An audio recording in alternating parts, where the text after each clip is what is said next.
welcome on behalf of the California and Northwest chapters of the Patrons of the Arts in the Vatican Museums. My name is Dr. Katie Clark, and I'm delighted to welcome all of you today to the second in our four-part lecture series. It is my absolute pleasure to welcome our presenter today, Dr. Rocky Ruggiero. Now, a lot of you have had the pleasure of meeting Rocky before, but if you haven't, let me tell you, you're in for a treat. Not only a fantastic art historian and expert in the architecture of Renaissance Italy, he is also an awful lot of fun. And I think that you guys will really enjoy the talk we have today. There's drama, there's excitement. So let's get right into it. Rocky, how are you? Good to see you. Katie, thank you so much for another great introduction. It does give me fuel, if you will, for these presentations. It's great to know that my material is appreciated. So thank you again. Folks, it's great to be back. And in fact, as Katie mentioned, I am talking about one of the greatest stories of intrigue and treachery and murder of the Renaissance. One that we tell so often that I think people don't really realize or come to the understanding that this actually happened. This is not fiction, everyone. The Pazzi conspiracy, as it's known, is not a work of fiction, but one that actually took place on April 26th of the year 1478, and one that I really do enjoy retelling. So let's get right down into our story today.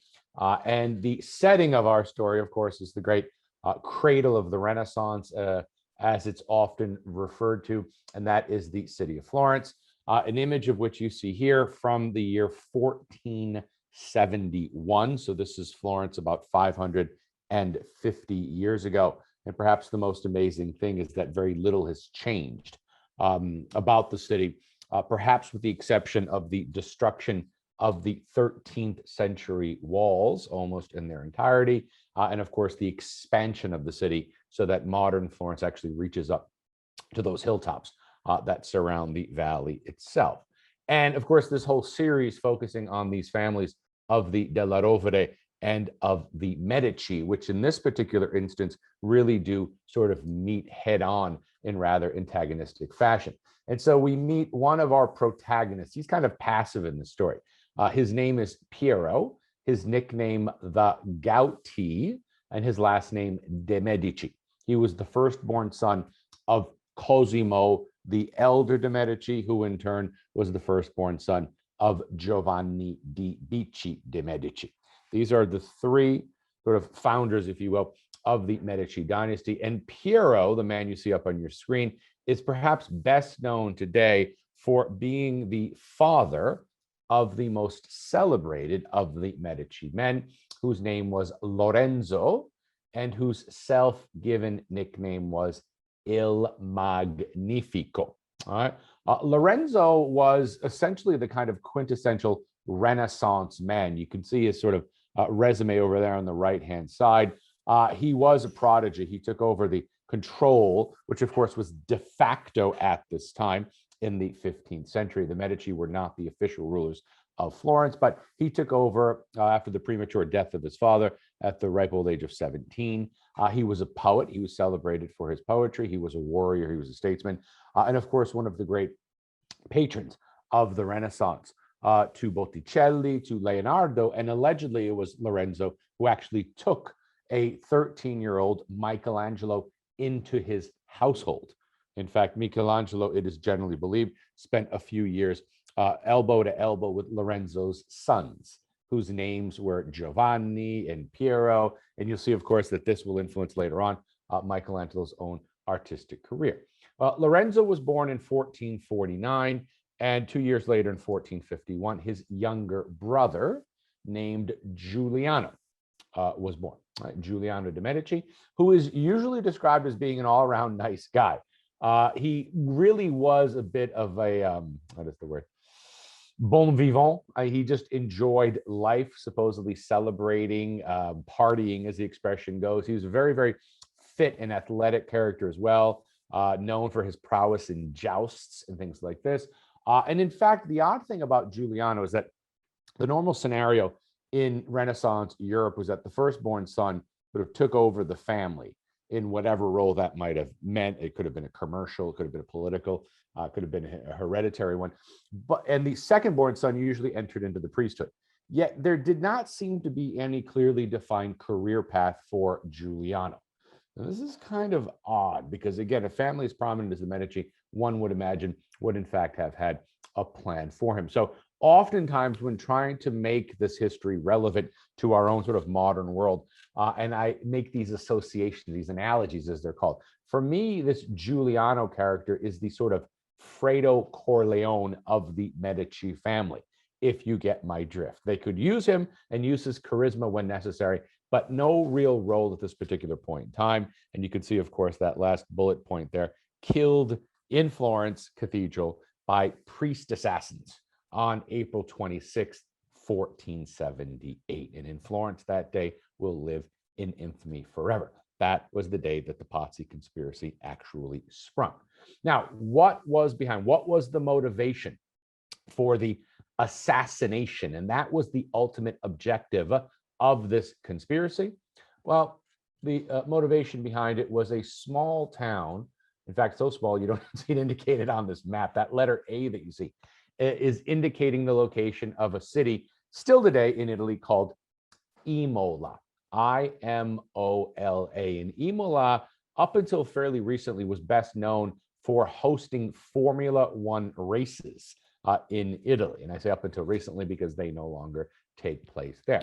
And you can see by the modern map that the location of Imola is in the region today that we call Emilia Romagna. Right? So Bologna is the capital city, and just to the east of it is this town called Imola that you see indicated there. Now, this is Italy the way you see it today, but I want you to realize that the time period of our story, we're in the second half of the 15th century, of the 1400s. This is actually how Italy was broken up. Right? Oftentimes people forget that Italy was unified under single sort of sovereign rule back in ancient Roman imperial times, and then again after the year 1861 when it was unified under the reign of King Victor Emmanuel II. Between that, those two periods, technically the boot-shaped Italian peninsula was broken up into a whole number of smaller city-states and kingdoms. And you can see here the breakdown as well. Let's work our way north. We start with the Kingdom of Naples and Sicily, which technically was all under the reign of the King of Naples. Then in the middle of Italy, the central portion, you can see the Papal State. Now, many of you have heard me repeat this over and over again, that in the Renaissance, in fact, up until the unification of Italy, the Pope was a king. Right? And in fact, his kingdom is the territory that you see here, encompassing the region of Lazio, modern region of Lazio, Umbria, Le Marche, and extending all the way up to the eastern part of Emilia Romagna. Then there is the Republic of Siena, its own country, Republic of Florence, its own country, the Duchy of Modena, the Marquisdom of Milan, the Duchy of Ferrara, the Republic. These are all independent countries sharing essentially the geography, if you will, of this boot-shaped peninsula at the time. Now, important to know, because the town of Imola, which I mentioned was right over here, was a town that Lorenzo il Magnifico de' Medici wanted to purchase. And in fact, he was going to purchase Imola from this man. Okay? The gentleman that you see on the white horse is Galeazzo Maria Sforza. Right? He was the regent, soon to be Duke of Milan. He was a close ally of the Medici family. In fact, the fresco that you're looking at here comes out of the Chapel of the Magi inside of the Medici Palace. And look at the date there, 19 years before the actual Pazzi conspiracy took place. And he's depicted here because his father, Francesco, had been a very close ally of the gentleman that you see here on the donkey, that is Cosimo, the elder de' Medici, grandfather to Lorenzo and Giuliano, the victims of the attack. And so Lorenzo and Galeazzo had made this agreement, technically, that Galeazzo would sell the town of Imola to Lorenzo for 100,000 gold ducats, which is an astronomical amount of money. at the time. I hate doing this, but sometimes it's the only way to make it make sense. We're talking about a figure that today in modern dollar value could equate to anywhere between 65 to, let's say, $140 million. Right? And Lorenzo was willing to pay that price because he wanted to expand Florentine influence. Lorenzo was very ambitious. And so by controlling the town, of Imola, then he could control essentially the commerce that went between Florence and Venice. And so the deal was done. All they needed to do at this point was transfer the money, when suddenly Galeazzo Sforza changed his mind, and instead of selling it for 100,000 florins to Lorenzo de' Medici, he ended up selling it for a much reduced price of 40,000 florins to someone else. And I'll tell you who that someone else was in just a moment. The reason for the change of face was that he decided to include the town of Imola in the dowry of his illegitimate daughter, who you have up on your screen right now. Her name, Caterina Sforza. And of course, I think you all know that marriage always involved dowries at the time. And they were marrying Caterina Sforza off to one of the nephews. It's like a soap opera. I know it's hard to follow, but try to stay with me because it's all going to kind of come together at the end. So instead of selling Imola to Lorenzo Magnifico for 100,000 gold florins, the Duke of Milan decides to sell it for less than half that amount, include the town in the dowry, 40,000 gold florins instead, and he sells it to the then reigning Pope, whose name was Sixtus IV. His real name, Francesco Della Rovere.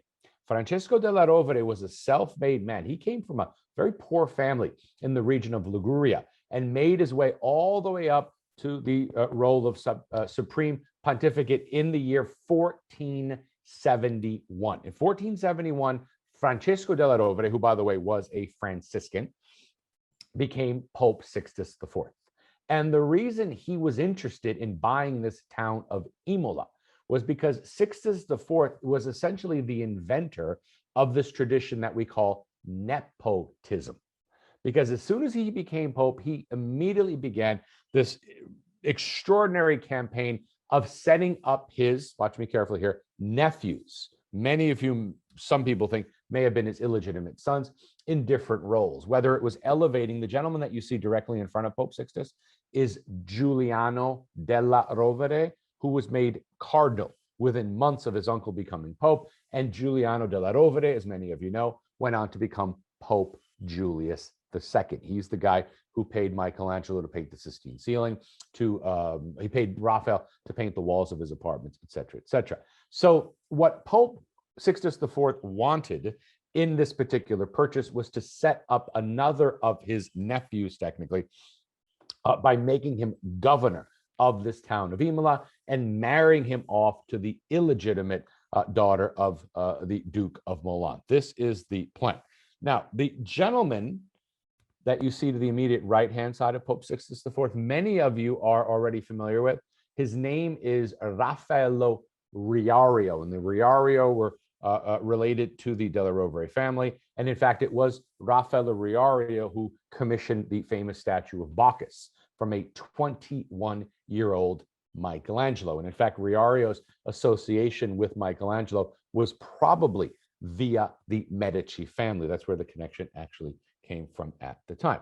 And Pope Sixtus IV's greatest artistic or architectural legacy was, in fact, the construction of this rectangular building here, which of course is the Sistine Chapel.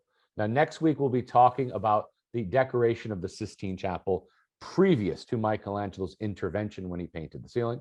But for now, the one thing I want you to remember is that the chapel is named after its patron. The reason it's the Sistine Chapel is because the patron was named Papa Sisto, S-I-S-T-O in Italian. And in the Italian language, adjectives agree in gender with the nouns that they modify. So the Italian name or word for chapel is cappella. It is a feminine noun. And so if it's a cappella built by a pope named Sisto, which is a masculine name. Sisto is made feminine by transforming it into Sistina, the Capella Sistina. It is Sixtus's chapel. That's what the title implies. So it is not the 16th chapel. There is no 15th and there is no 17th chapel tucked away anywhere in the Vatican. Sistine Chapel because it was built under the patronage of Pope Sixtus IV. Right? And this Pope Sixtus, who you see represented here in the celebrated detached fresco located in the Pinacoteca, or the painting gallery of the Vatican Museums, shows us the Pope sitting in a very a royal way there on his throne, his younger nephew Raffaello there, his other nephew Giuliano there, and Girolamo Riario with that heavy gold chain. Pope Sixtus IV loved to gift massive, heavy, roped golden chains to his preferred people and nephews. And one of them was this Girolamo Riario. And he, of course, was the man destined to marry Caterina Sforza and to become governor of the recently purchased town of Imola. All right. Now, in order to buy the town, the Pope needs to borrow money.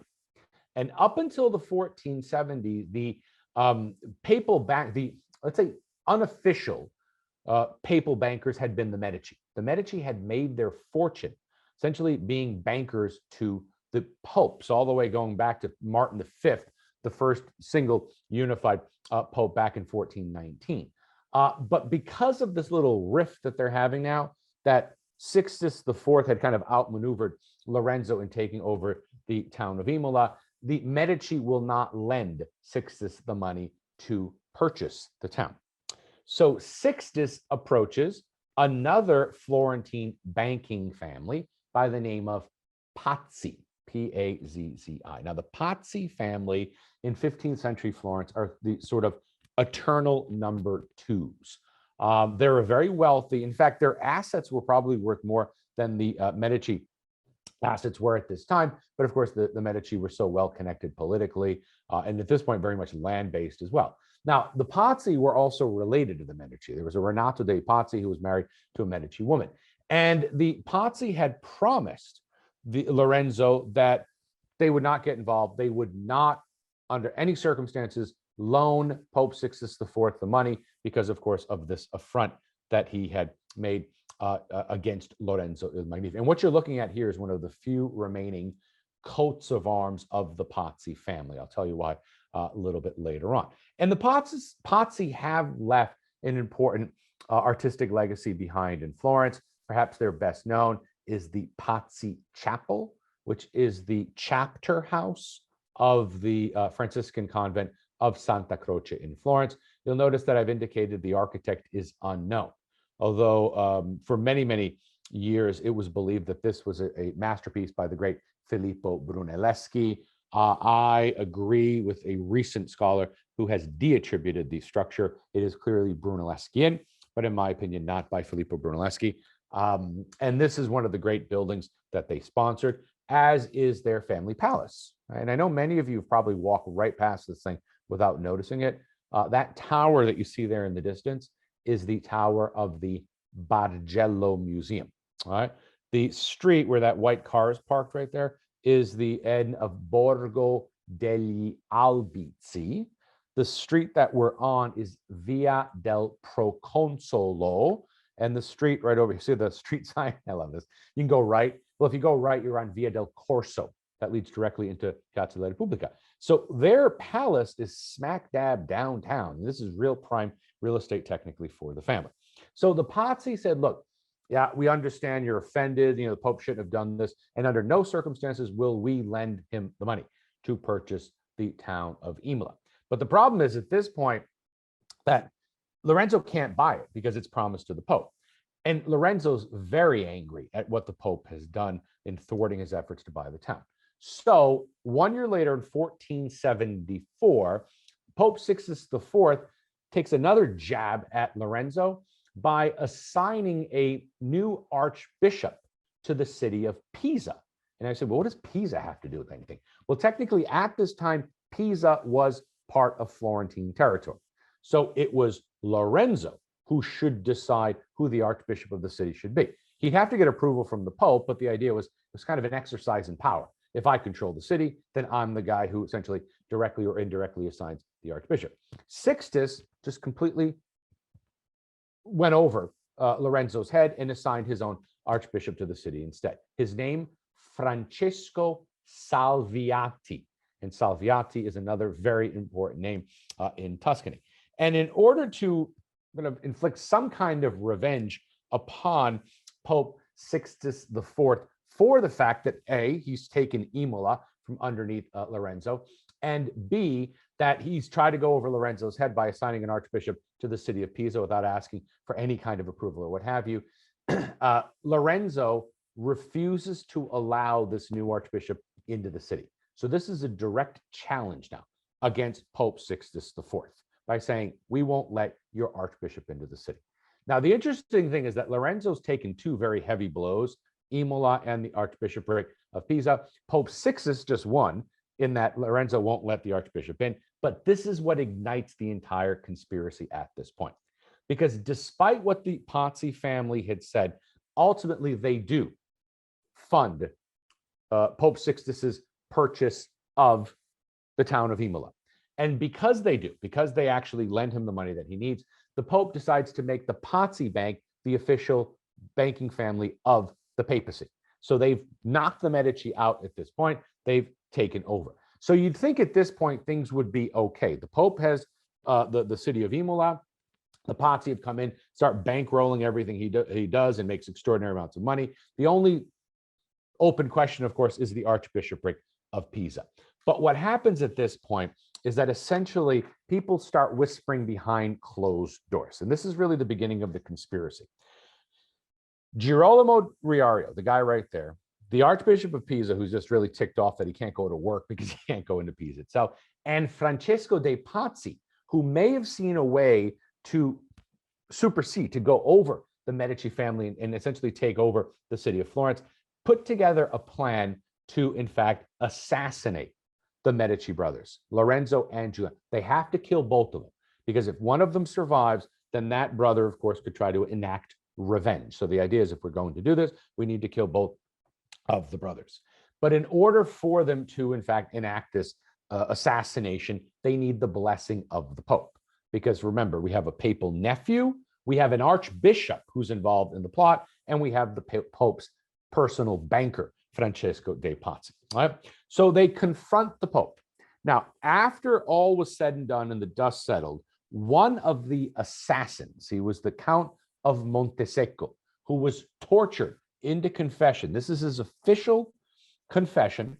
Again, extracted by torture. I just want to be clear about this. And this is what he said when the conspirators, the three men that I just mentioned, approached Pope Sixtus asking for his blessing for the assassination of Lorenzo and Giuliano. His Holiness definitely wants a change of government in Florence, but without anyone's death.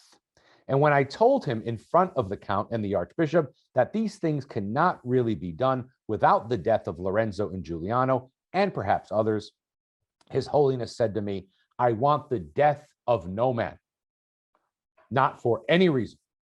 It is not part of our office to consent to any person's death.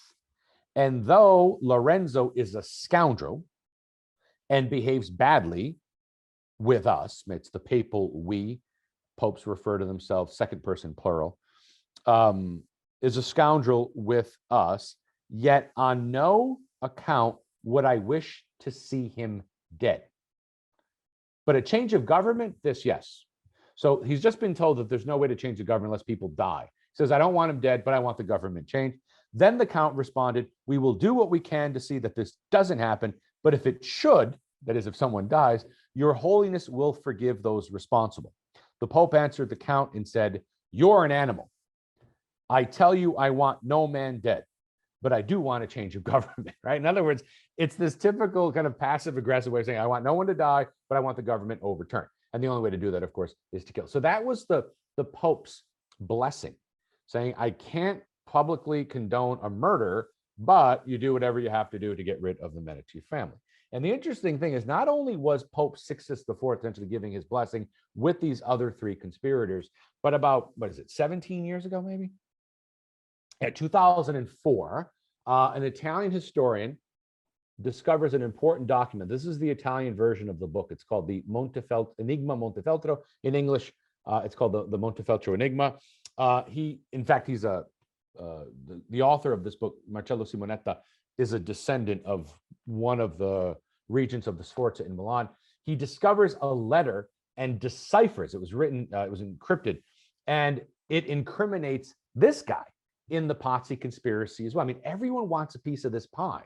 The Pope said, okay, we get rid of Lorenzo. Now, I started with this little town of Imola, but if we get rid of the Medici and get the Pazzi in there, the Pazzi think they're going to control Florence, but the Pope thinks that he's going to control the Pazzi, therefore control Florence as well. When the Duke of Urbino hears of all this murmuring and what have you, he's the only guy in Italy, except for the King of Naples, with enough military power to trump all the other guys and take over himself. So he gets involved. He not only gave his blessing, but when he found out what was going to happen, he amassed an army of 600 men and marched it right up to the border of Florentine territory. And once he got word that the Magnifici brothers had been assassinated, he was going to march in, and he would have trumped all of them because he had the military backing of his army. He would have taken over Florence.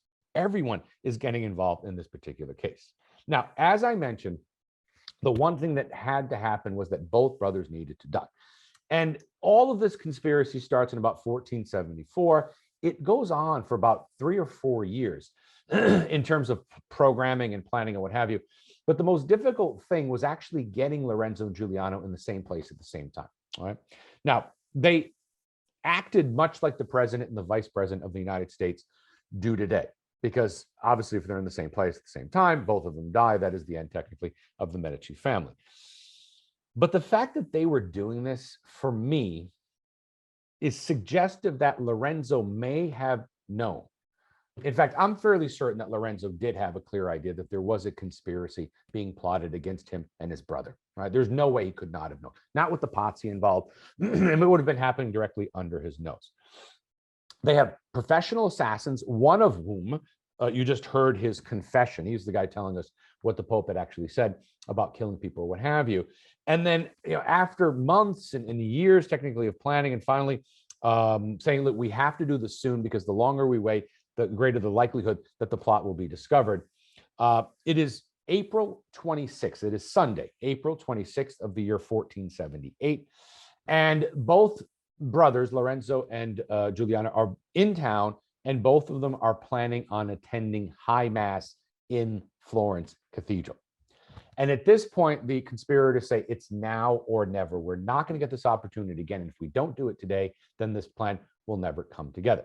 The problem is that the plan is to kill them inside of the cathedral, right?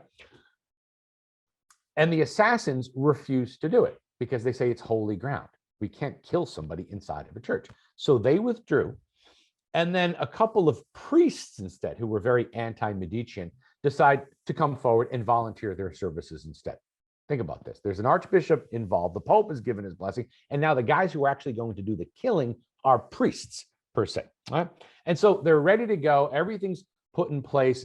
The Duke of Urbino hears what's going to happen. He marches his troops. Everyone's in town, by the way, at this particular point, when they discover that Giuliano decides not to go to Mass that day. Right? Now, when this happens, you can imagine the sheer desperation, because they were finally going to get them in one place. Whatever his reason was, supposedly he felt ill from overindulging perhaps the night before. But the story goes he's not going to go to church. So at this point, a bunch of his friends, his acquaintances who are actually involved in the conspiracy, they go to the Medici home, which is the building you're looking at right there. And they start, it's the guy thing, patting him on the back, punching him in the arm. Come on, you got to come to church, It'll be so much fun. And supposedly in all of this enthusiastic, encouragement, they're embracing Giuliano. But the reason they're embracing him is not for affection. It's to see whether or not he's wearing any armor underneath. Right? And when they realize that he's not, and they do convince him to actually come to church, they walk down the Via Larga, that's what the street was called at the time, and they enter into Florence Cathedral with him. They know that Lorenzo is already inside the church. So you can imagine Giuliano and the conspirators walking down the nave of the church. And according to eyewitnesses, when they got around, see the doorway right here on the left, that's the Porta della Mandorla that leads out the north side. Right around this particular area, the assassins leapt forth. The priests came forth, but so too did some of these very men who encouraged Giuliano to come into the church. And in fact, there's a representation of the murder, the assassination of Giuliano. It's on this medal that was coined shortly thereafter. You can see Julianus Medicis Luctus Publico, public mourning for Giuliano, who was killed that day. He received 19 stab wounds on his person and a sword wound to the head. And the two major assailants in all of this were Bernardo Bandini de Baroncelli and Francesco de Pazzi. In fact, Francesco de Pazzi was so accanito, the Italian word. He was so vicious in his stabbing of Giuliano that he actually accidentally stabbed himself in the leg. And he had to retreat and go home, go to bed because he was bleeding so profusely at the time. Giuliano was killed. He walks into the church. He makes it about 50 meters. And by the Porta della Mandorla, 19 stab wounds inflicted onto his body and a severe wound to his head at the time as well. Right? In fact, here's a later romanticized version of the actual event by this 19th century artist, Stefano Ussi. And you can see, of course, poor Giuliano dressed in 19th century garb, receiving those stab wounds from his assailants as well. Right? But remember, the idea was we have to get both of the brothers. Lorenzo was already inside of Florence Cathedral. And here's the other side of that medal, where it says Laurentius Medici Salus Publica, healthy, intact. He's alive. In other words, this is what they're promoting here instead. He was all the way down here in the crossing. So we're underneath the dome of Florence Cathedral. He was standing on the southeastern side of the church, right about over here, technically speaking. And the story goes that once he heard the commotion, his own assassins came forth. All right, now just to be more specific, there's the nave. Okay, I'm sorry, no, the nave's over here on the left-hand side. Lorenzo's right down here in the corner. And so these priests who'd come forth and say, look, we'll do the dirty work instead. Supposedly, one of them put his hand on Lorenzo's shoulder. And that, no one touched Lorenzo. I mean, this is the de facto ruler. He's one of the most celebrated people. That was enough to tip Lorenzo off that something was afoul. So supposedly when he feels the hand, he draws his sword, he wraps his cape around his arm, and he actually single-handedly, remember, he was a warrior as well, he fights off his two assassins. And then at that point, he flees for his life. Now, this is what the crossing of the church looks like today. Okay, this is what it looked like up until the 19th century when the upper portion of it was taken down. Had this been in place when the Pazzi conspiracy took place, Lorenzo probably would have been a goner. Because what happens is that once he fights off these two guys, he actually runs from one side of the crossing over here through the actual choir to the other side. And when this happened back in April of 1478, the choir did not look like this, but it was still Brunelleschi's original structure, much more simple. And that's what allowed, look at the opening. He walked right through this, ran right across the octagonal space and out the other side. This is what allowed him to flee safely from his assailants who were actually there at the time. And he fled into the Sagrestia of the Masses, the Sacristy of the Masses. This is one of two sacristies. Florence Cathedral is so big that there are actually two. He was brought in there by the celebrated poet Angelo Poliziano. And so once they're inside, Lorenzo, Poliziano, his immediate supporters, they slam the bronze doors of the sacristy shut. And by the way, while we're at it, not a bad place to look at that beautiful inlaid wood, the intarsia here by the Damiano brothers inside. This is what it looks like. Now this, when I got to Florence in the 1990s, you could look through glass and see it. I've been in there with special permission or what have you, but it's not usually accessible to the public. But if any of you have been to Florence recently, you know that you can't even get close to the sacristies. They don't let you go past the actual choir, unfortunately, any longer. And while we're in here, because this is stuff you would otherwise not see, if Lorenzo wanted to wash his hands, as the priests would do before they went out to mass, then he could do it in the lavabo that you see right here, which was actually carved by Andrea Cavalcanti, known as Il Bugiano. He was Brunelleschi's adopted son. And just to give you an idea, this is where the priests wash their hands before mass. Look at the subject here of the lavabo. Here's the detail of one of one of the angels there. You can see where the faucet is coming from, and to your right hand side of him is the other angel with his subsequent faucet as well. Anyway, the point of all this, sorry everyone, I digress. Just to the right here is a door, and that door, let me go back again, leads to the organ. Now, this is not the organ loft that was there at the time. At that time, there would have been one by Donatello, believe it or not, directly above the door, where supposedly one of the guys with Lorenzo realized he could go up and then look down to see who it was outside the bronze doors, pounding on the doors. And once he realized that they were all Medici supporters, he realized that it was safe for them to exit. And so they open up the doors, and now Lorenzo, his immediate little entourage, but then all of his supporters have rushed to the cathedral to protect him, and they take him home. They bring him to the Palazzo Medici. All right. Now,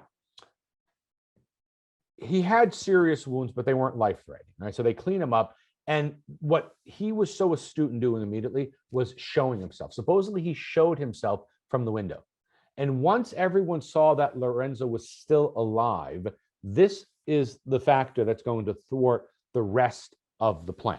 In fact, it reminds me of that famous scene again in The Godfather, where they attempt to assassinate Vito Corleone, and that famous line, "We put 6 shots in him and he's still alive." Well, they had 2 assassins on Lorenzo, and they inflicted a serious wound, but he's still alive. And when everyone found out that he was alive, again, this was the determinant factor in foiling the plot. Because while all this is happening down there at the cathedral, what's going on technically down at City Hall was that the Archbishop of Pisa, Francesco Salviati, has shown up with a group of men. They're armed, and he, under pretense of being a representative of the Pope, says, "I want to talk to the Gonfaloniere. I want to talk to the mayor of Florence."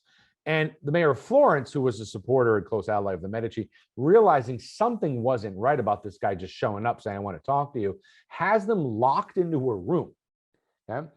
Very astute men. He's a key factor in all of this, because without his vision of realizing or suspicion, I guess, something was wrong, then they could have at least overthrown the government, if not the Medici per se. But he has him locked in a room, and when word gets to him that, in fact, Giuliano was lying dead in Florence Cathedral, and that Lorenzo was quite hurt, at that point, he realized, of course, that he'd made the right decision.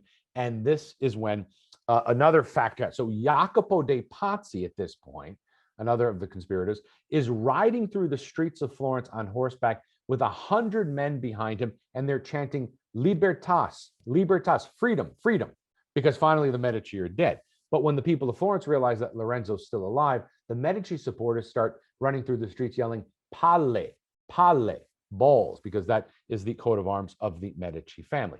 Lorenzo then says, "Okay, it's time to enact justice." And so those men who were trapped inside the room of Palazzo Vecchio essentially had ropes wrapped around their necks and were immediately thrown out the window, including the Archbishop of Pisa himself, Francesco Salviati. So there were just bodies hanging from these windows at the time. And one of those bodies belonged to the guy running through the streets of Florence yelling "Libertà, libertà," whose name was Jacopo de' Pazzi, as I mentioned before. Now, this is a 19th century, again, romanticized painting of the actual event. He originally escaped, because remember, he wasn't inside the palace, but when he realized which way the wind was blowing, and that, of course, the whole plot was foiled, Jacopo headed out. He was captured in a nearby town. All right? Now, let me just give you a quick, I'm going to read this because there's so much happens to him that it's hard for me to memorize. Jacopo was then tortured. He was hanged from the Palazzo della Signoria next to the decomposing corpse of the Archbishop of Pisa, Salviati. He'd been up there for a while. Right? Then they took the bodies down. He was buried at Santa Croce in the Pazzi tomb, but the body was then dug up, thrown into a ditch. Right? It was then dragged through the streets and propped up at the door of the Palazzo Pazzi that I showed you before. And I guess the joke was that his rotting head was used as the door knocker. So people would walk by this decomposing corpse propped up in front of the door, take his head and bang it against the door out of anger for what had happened.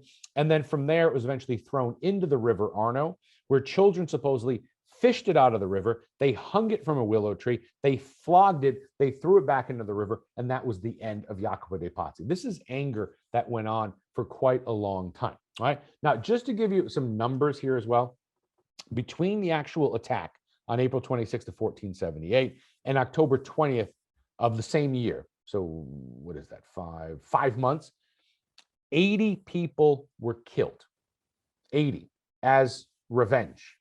Lorenzo, or now supposedly Lorenzo did everything he could to prevent just mass slaughter of everyone that was going on, but the anger of the people was such that it was hard to control.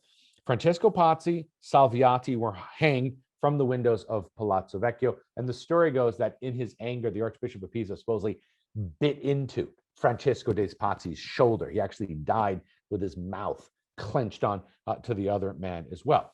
One of the conspirators, one who actually was involved in the 19 wounds on Giuliano de' Medici, fled to Constantinople. His name was Bernardo Baroncelli, that I mentioned before. And in fact, he was returned to Lorenzo by Mehmet II of all people, the Sultan.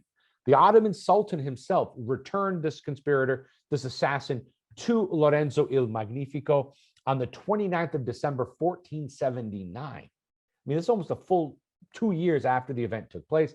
Baroncelli was then executed by being hanged from a window in the Bargello.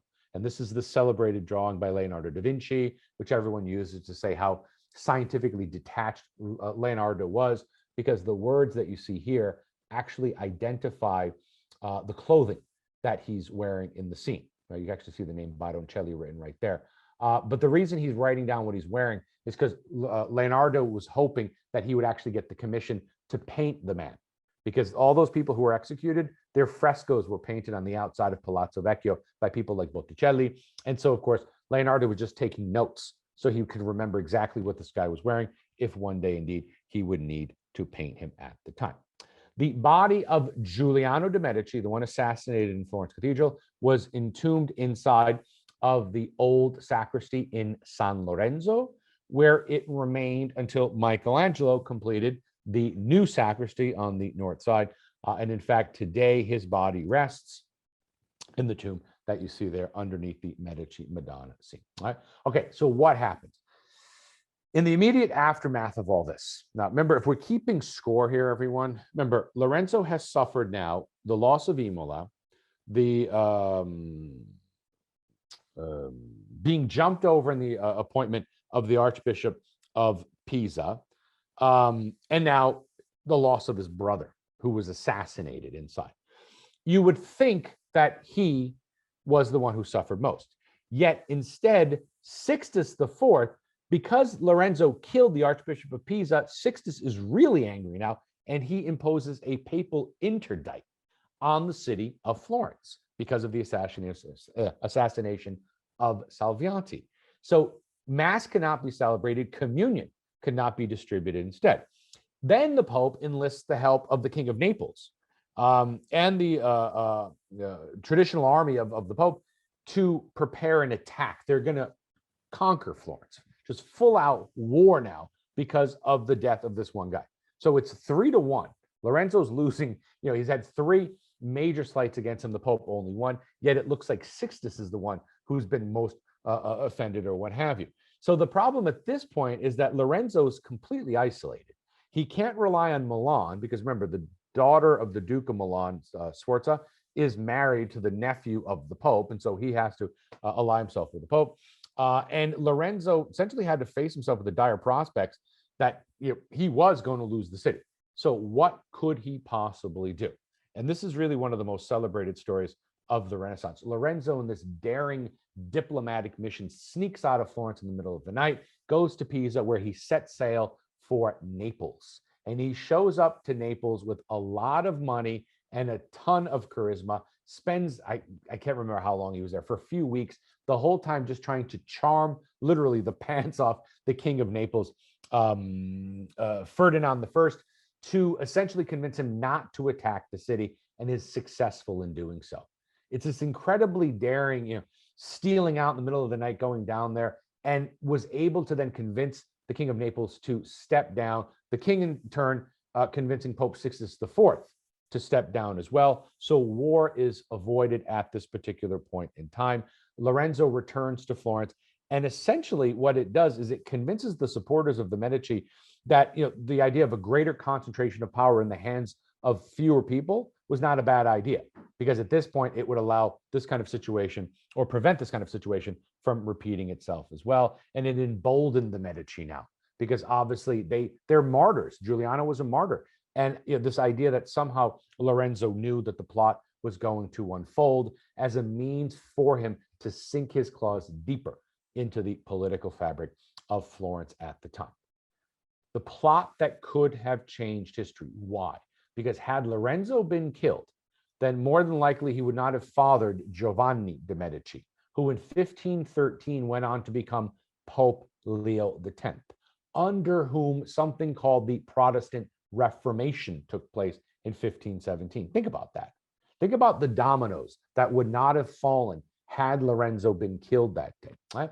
And when Pope Leo was Pope, he made his cousin Giulio a cardinal, and Cardinal Giulio de' Medici went on to become Pope Clement VII. And it was Pope Clement VII who, in his own conflict with the Holy Roman Emperor Charles V, which was ultimately resolved when the Pope's nephew, Alessandro de' Medici, was actually made the first Duke of Florence. And because the Medici are now official royalty, technically speaking, they can now intermarry with other royal families, e.g., Catherine de' Medici, Queen of France, e.g., Marie de' Medici, Queen of France. And so what starts to happen all of a sudden is that the Medici would spread their sort of power network well beyond the borders of Florence and Tuscany throughout essentially both the old world and the new. One need only think, of course, of the French role in the New World at that particular time as well. And so had Lorenzo fallen that day, then things may have turned out very, very differently than what happened. It's interesting, I think, and quite fun to ponder that notion. Had the Pazzi conspiracy succeeded, what would the Western world look like today? And with that, folks, I am going to finish up. I know we want to leave some time for questions, so I want to be sure that we have ample time to address them. Thank you. All right. Well, I think we have a lot of questions about who did what and what happened, when and why. But the first question I want to ask is, what kind of blowback, if any, did Pope Sixtus experience? Was it widely known that he had sort of authorized this whole undertaking, that he was on side with it? And what was the general consensus on that? Accountability, everyone, for a pope as regards moral issues was zero at this time. I want you to realize that 2 popes after Sixtus, we have Alexander VI, Rodrigo Borgia, and I think most of you have a vague idea of what went on under a Borgia papacy. After Alexander VI, we have Julius II, who spent more time on horseback leading troops into battle than he did behind an altar. So remember, these popes were emphasizing their secular role as rulers more than they were their spiritual roles as vicars of Christ. And so the idea that the Pope would sanction an assassination attempt, well, okay, yeah, that's because he's a king, so kings have to do that kind of stuff, not necessarily associating it with any kind of moral accountability later on. I mean, think about all and the fact that even Girolamo Riario, most people think he was the illegitimate son of Sixtus IV, but people are kind of okay with that because that's what popes did. Yeah. What happens to the Pazzi? I mean, it did not work out well for them. No, indeed, it did not turn out well for them. So it was the damnatio memoriae of the Pazzi family. In fact, when I told you that coat of arms is one of the few surviving coat of arms, Lorenzo played an ancient Roman card. When your memory was damned, that means that all traces of you were eliminated. They actually hired people to go into documents, tax records, birth certificates, death, and erase it all. Your memory was damned. And so every coat of arms in Florence, except for the ones in the Pazzi chapel, were in fact destroyed. And so the Pazzi literally were just hunted down and annihilated. And I know the name survives. In fact, I should mention this, the Pazzo, in Italian, of course, means crazy.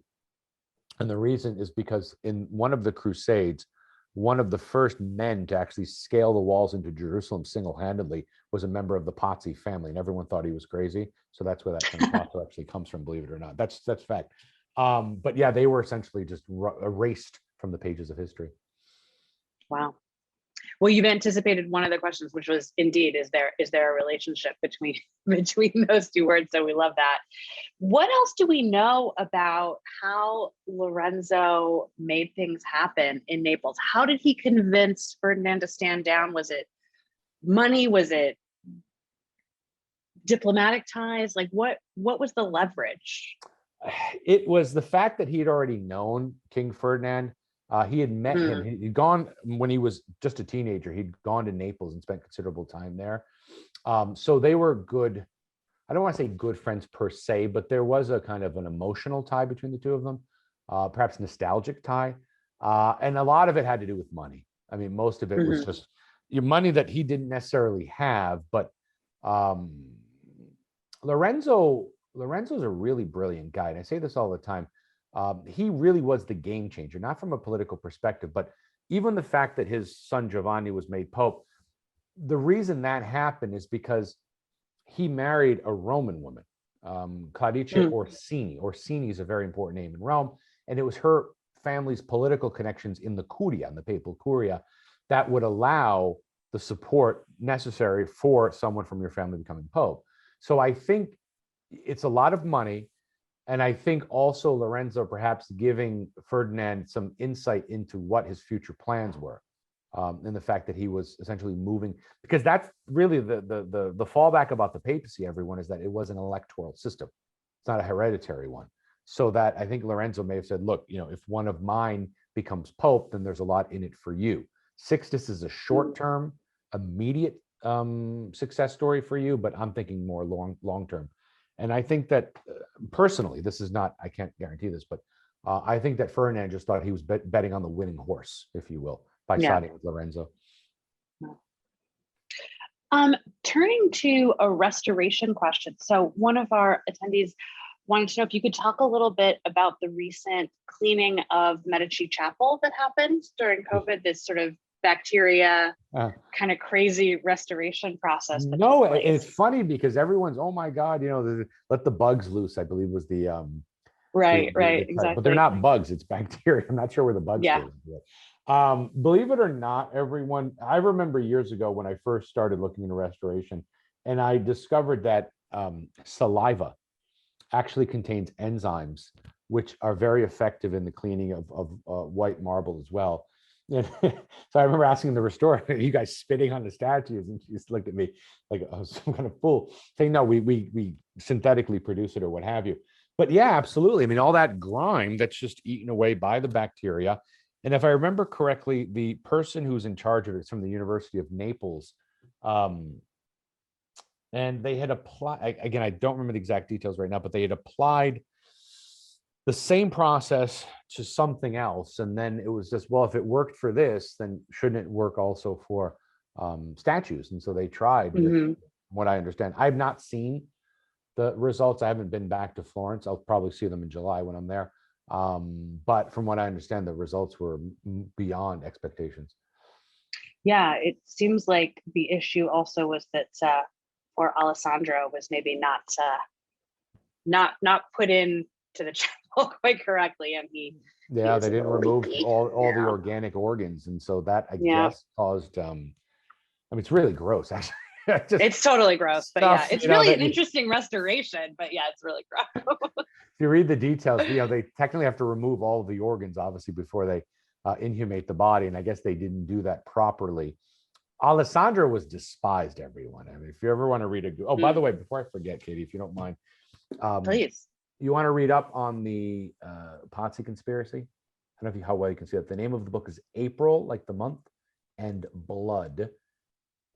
This came out years back now, and the author is Lauro Martinez, who is perhaps the most important Renaissance social historian alive today. It's a great book. It's deep. It's profound. And it'll give you everything you want to know about the Pazzi conspiracy in a rather entertaining way as well. So one or two more questions. Turning back to the kind of who comes out winners and losers from this whole this intrigue, who ends up remaining in charge of the banking for the papacy? Is it the Medici? Do they kind of remain in that role? Now the Medici by this point move out. Lorenzo,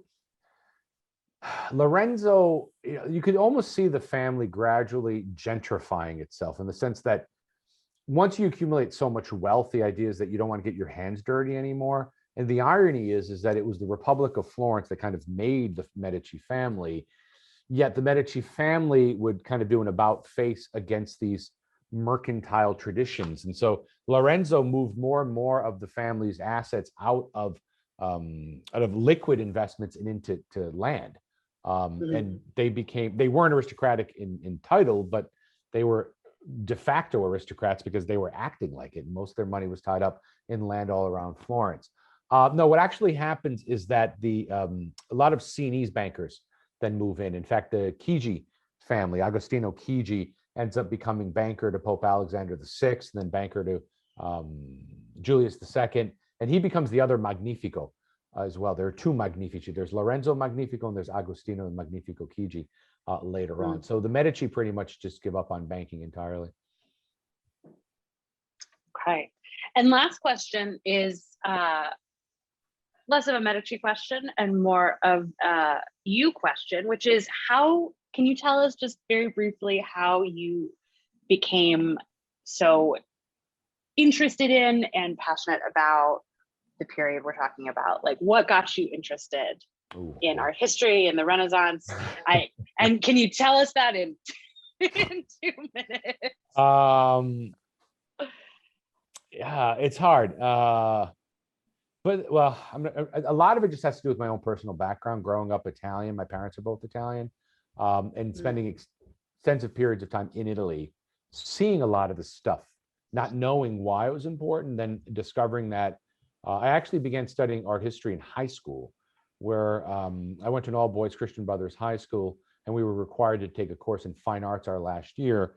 And suddenly a lot of the art and architecture that I'd seen was appearing up on a screen, and I was starting to understand why the David was important or why the Pietà was important. And then I went to Holy Cross, College of the Holy Cross, as an undergraduate student, as a psychology major and pre-med minor. I dropped the psych after my first year and just enjoyed the art history classes more than anything else. And then actually my first period of focus was modern art. I was very interested in early 20th century Italian art. But then once I progressed to a graduate level, I realized that my first love was the Renaissance. That's the stuff I was exposed to, and I decided to focus on Italian Renaissance art instead. Awesome. All right. Well, I think that's about all the time we have for today. So we will leave it there, but we're back next week at the same time. Do you want to give us just a little preview of what we're talking about next week? Well, next week's kind of a carryover from this week, because one of the results of all this is that Pope Sixtus and Lorenzo need to make amends. And part of their sort of peace agreement that they make is Lorenzo dispatching a couple of his best artists named Alessandro Botticelli and Domenico Ghirlandaio to Rome to paint the walls of a chapel called the Sistine Chapel. So actually, we're going to we're going to ignore the ceiling completely next week, everyone. I want you to be prepared. We won't be looking up. We'll be looking at the walls, and then extraordinary fresco cycle on both of the side walls of the Sistine Chapel. Fantastic. Well, I know we're all looking forward to that. In the meantime, if you want to view any part of today's lecture again, or you want to see last week's to catch up, you can always do that on YouTube. We've got the address up there, but also watch your inbox, because we'll send that link to you tomorrow around exactly the same time, around 10 a.m. We'll also include some of the reading that Rocky mentioned today, so you can you can find out even more about some of the characters we met. In the meantime, you can also always catch the live stream of today's lecture on Facebook, and you see both of those addresses up there. That's our California Patrons Facebook page. And of course, everything that we're doing is underwritten and sponsored by two great organizations that support art restoration and conservation at two of the world's greatest museums. So to learn more about the work of the patrons or to support art restoration at the Vatican Museums, please visit californiapatrons.org. And to learn more about art restoration or to become a member of the efforts to conserve great works of art at the Uffizi Gallery, please visit friendsoftheUffizziGallery.org. And with that, thank you so much to all of you for being with us. Thank you so much, Rocky, and we'll see you guys next time.